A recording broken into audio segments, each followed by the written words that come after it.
जय माता दी फ्रेंड्स। चलिए फिर से सुबह सुबह उठ के लग जाते हैं अपने काम पे। और ये बन रही है हमारी अदरक वाली चाय। आ जाओ सारे, जिसको भी अदरक वाली चाय पीनी है। 5-6 दिन हो गए मैंने अपने प्लांट में पानी नहीं दिया। पहले शादी में चली गई थी, वहाँ से आई तो 2-3 दिन थोड़ा सा अपना फैलारा समेटने में लग गई।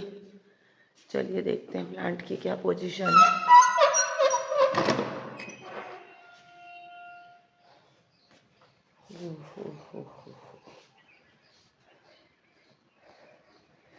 चलिए मेरे प्लांट तो सब अच्छे हैं। मुझे लग रहा था कि सारे सूख गए होंगे। अभी रात में इतनी ओस हो जाती है कि उसकी नमी की वजह से मेरा एक भी प्लांट ख़राब नहीं हुआ।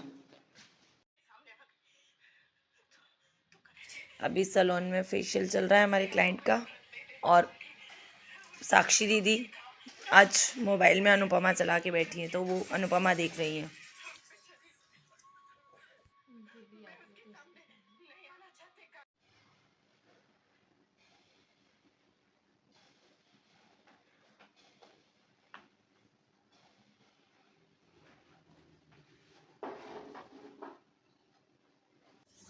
चलिए फ्रेंड्स, आज बड़े दिनों के बाद हम फिर से जिक्र करते हैं अपने मन की बात का। काफ़ी दिन हो गए, पहले मैं शादी में चली गई, वहाँ से आई तो थोड़ा सा घर के कामों में बिजी हो गई, फिर सैलून में भी थोड़े से क्लाइंट थे, अभी सीजन चल रहा है तो। बट आज अभी 6:30 बजे हैं और मैं जल्दी आ गई हूँ नीचे से ऊपर। तो चलिए थोड़ा सा फिर से मन की बात के टॉपिक को लेते हैं। आज मन की बात में मैं जिक्र करूंगी देवलसारी महादेव का।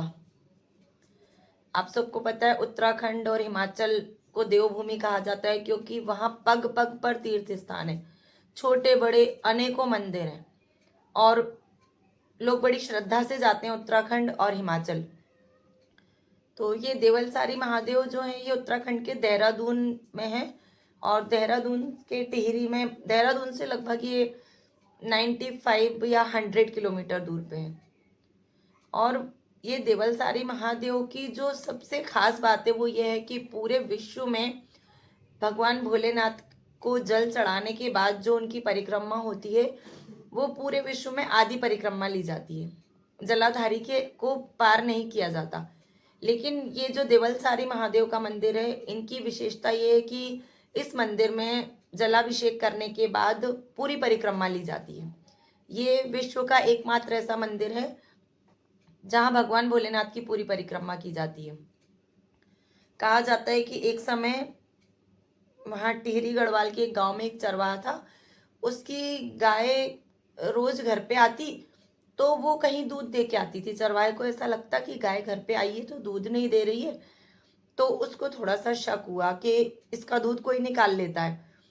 तो एक दिन उसने छुप के उस गाय का पीछा किया। जब वो लौटते में गाय घर आ रही थी तो चरवाहा उसके पीछे पीछे आया, तो उसने देखा कि झाड़ियों के बीचों बीच जाके गाय खड़ी हो गई और उसने अपना पूरा दूध वहीं दे दिया और गाय अपने घर को चली गई। तब चरवाहे ने पीछे से जो छुपा हुआ था उसने आके देखा और वो झाड़ियों को थोड़ा सा हटाया तो वहां झाड़ियों में बीच में शिवलिंग था।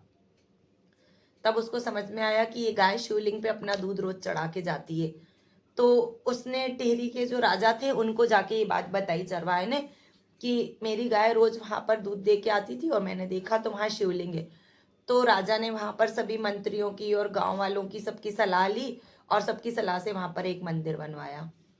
तो वहां पर अभी भगवान भोलेनाथ का माता पार्वती के साथ में मंदिर है और त्रिपुर सुंदरी माता, भैरवनाथ, वहाँ छोटे छोटे 4-5 मंदिर और भी हैं। और ये मंदिर बहुत सुंदर प्राकृतिक छटाओं से घिरा हुआ है। इस मंदिर की अलौकिक सुंदरता देखते ही बनती है।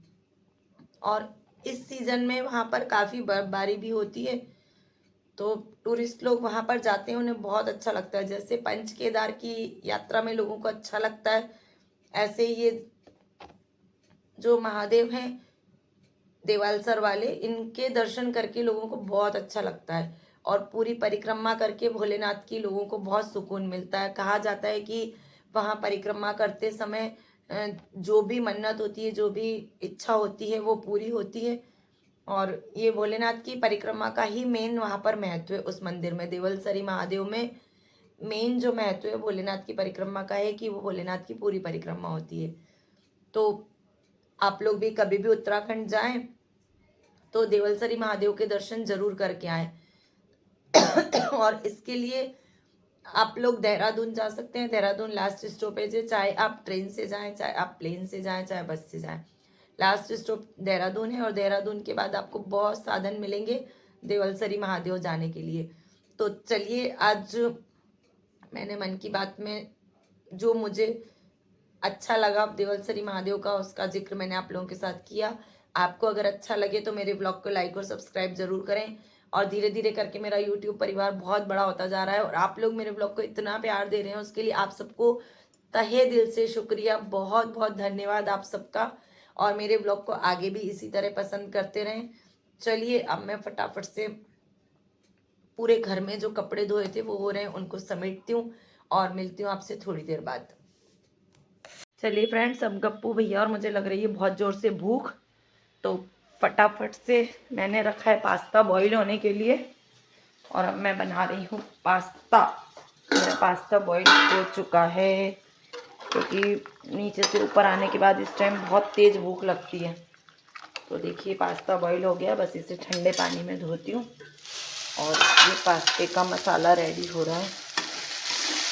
चलिए बनाते हैं फटाफट से पास्ता, क्योंकि आजकल मुझे सैलून में टाइम देना पड़ता है तो मैं व्लॉग भी ज़्यादा नहीं बना पा रही हूँ। शादी में से आई हूँ जब से मेरे व्लॉग ही नहीं बन पा रहे हैं। ये मैंने धनिया काट के रखा था तो ये भी सूख गया। चलिए, अब धोते हैं हम अपनी।